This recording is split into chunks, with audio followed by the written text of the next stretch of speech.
el mapa de la pobreza en el Perú, de tal manera que si antes la pobreza era fundamentalmente andina o los pueblos más pobres eran los pueblos andinos en el Perú, hoy en día son pueblos amazónicos, ¿no? Es decir, tenemos ese contraste muy claro en este momento entre pobreza y actividad extractiva.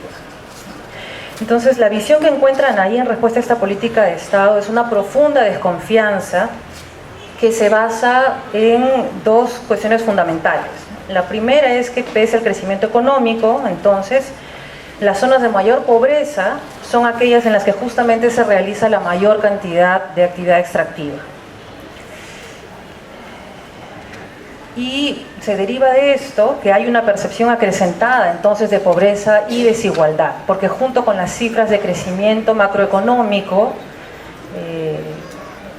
hay una sensación de exclusión, hay una situación real y concreta de pobreza que contrasta muy fuerte con esta otra imagen de riqueza que producen las actividades extractivas. Los reclamos de los líderes de AIRECEP tienen varios ejes importantes, entre los que figuran principalmente el reconocimiento de los derechos como pueblos originarios, el reclamo por el territorio, por la autonomía, pero también otros ejes que a veces no se visibilizan mucho en los medios y que son la impunidad en los casos en que las empresas contaminan el medio ambiente,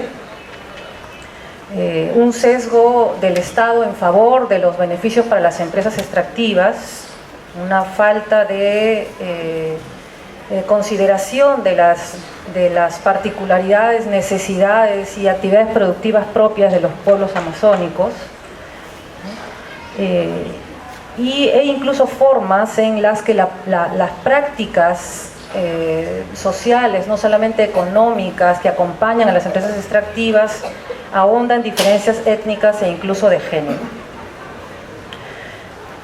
Y entonces, bueno, el trabajo se centra mucho en las razones que explican la conflictividad, la alta conflictividad social que vemos en la Amazonía peruana, la respuesta a veces violenta, y el caso de Bagua es un ejemplo clarísimo de esto, es el caso principal analizado en el trabajo de Anaí, ¿no es cierto? Pero pocas veces entendemos las razones, las percepciones de injusticia y las demandas que están detrás de esta movilización social y política.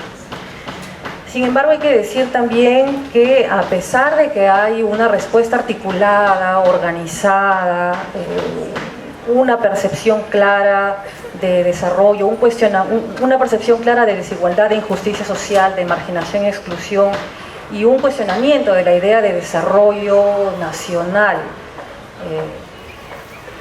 desde AIRECEP y desde los pueblos indígenas, no parece haber, y eso es algo que Anaí encuentra también ahí, no parece haber un cuestionamiento mayor a la forma en la que la desigualdad se instala o institucionalmente, estructuralmente, históricamente en el Perú. Y entonces las demandas terminan siendo más bien puntuales, ¿no?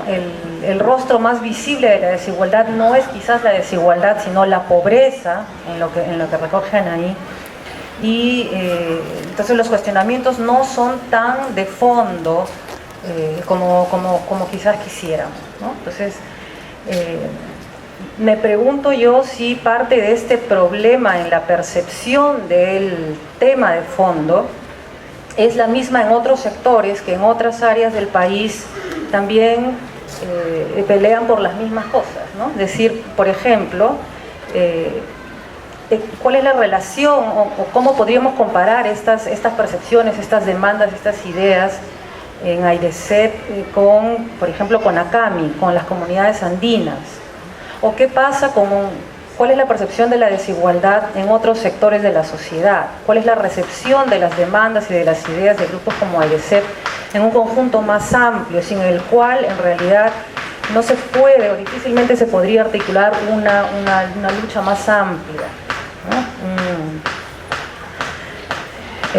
Una acción política más articulada, más fuerte, más importante. Entonces, esta es una exploración, una primera exploración bastante interesante, muy centrada en el caso de EDESEP, pero que se beneficiaría quizás de una mirada más englobadora, más social, más abarcadora. Y el otro trabajo que quería comentar, que es el de Ismael Puga, nos lleva un poco en la dirección opuesta, a entender cómo en Chile, por ejemplo, a pesar de altos niveles de desigualdad que existen en la sociedad, existe a la vez una cierta legitimidad de esta situación, una aceptación, diríamos así, de una desigualdad que se ve como casi natural, ¿no? Gracias a la cual el nivel de conflictos sociales es en realidad muy bajo, a pesar de que Chile es el cuarto país del mundo con mayor desigualdad en el ingreso, por ejemplo, ¿no? Entonces, tiene un patrón similar al del Perú, en el sentido de que hay una serie de logros macroeconómicos importantes, aunque hay serios problemas en lograr mayores niveles de redistribución y por lo tanto acortamiento de las brechas de desigualdad. Pero en este caso no tenemos el altísimo nivel de conflictividad social que en el Perú tenemos. Entonces Puga hace un estudio también cualitativo, enfocándose en los argumentos legitimantes que esgrimen distintos grupos de la sociedad chilena. Él se concentra en grupos de clase trabajadora, nueva clase media y clase media alta en Santiago, y estudia tres dimensiones de sus opiniones: la dimensión cognitiva o el de la percepción de la situación de desigualdad, la dimensión normativa o la perspectiva de lo que constituye lo justo o lo que debería ser, y la dimensión práctica o la perspectiva de lo que se hace o se puede hacer en el tema de la desigualdad. Y encuentra que aunque la dimensión normativa aporta un sentido crítico que enfatiza la importancia del igualitarismo y el reconocimiento al mérito, la dimensión cognitiva registra que existen importantes distancias y barreras de data histórica, ¿no?, que generan altos niveles de desigualdad en la sociedad chilena. Es decir, se reconoce que existen importantes brechas sociales, fundamentalmente de clase, que separan a la sociedad, pero sin embargo existe una serie de mecanismos que justifican o naturalizan esta realidad. Es decir, esta realidad desigual convive con una idea de lo justo que debería obligar a los actores a calificar de injusta su sociedad, cosa que sin embargo no terminan de hacer. Y no terminan de hacerlo porque en la práctica han aceptado, y esto viene del análisis de la dimensión práctica de sus opiniones, es decir, de lo que se puede hacer, de lo que se debe hacer o de cómo hacer para remontar las brechas de la desigualdad.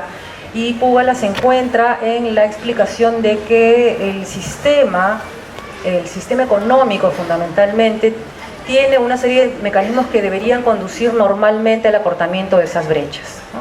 Entonces los logros que hay en el tema de la universalización de la educación, los altos niveles de educación en Chile, deberían generar progresivamente mejores niveles de ingreso, una capacidad de acceso a mejores empleos de las personas, y esto debería ir produciendo por sí mismo, sin necesidad de que los actores se organicen o intervengan, e incluso el Estado, más allá de lo que hace en la solución de estos problemas, ¿no?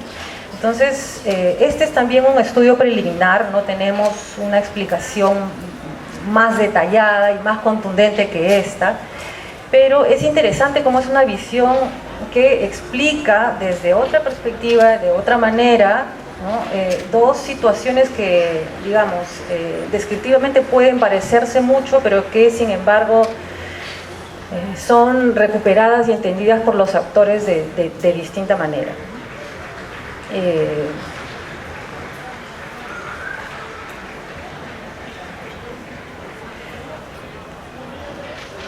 Entonces tenemos aquí una realidad que apunta más bien en la línea de naturalizar, legitimar y reproducir la desigualdad, mientras que en el caso peruano lo que tenemos es un caso en el que se cuestiona, se confronta, se combate desde el terreno de la esfera pública. En ambos casos, el interés por mirar a los actores sociales creo que es clave. Creo que también es fundamental recuperar este enfoque de la sociología, en este caso, que nos devuelve al sujeto colectivo, que nos devuelve también al espacio de la acción colectiva, que nos devuelve al terreno de la cultura política, que nos devuelve al terreno de los imaginarios, de los discursos, y que desde ahí nos ayuda a entender otras dimensiones de la desigualdad.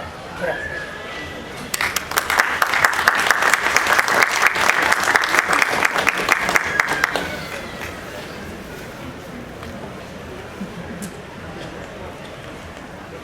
Buenas noches.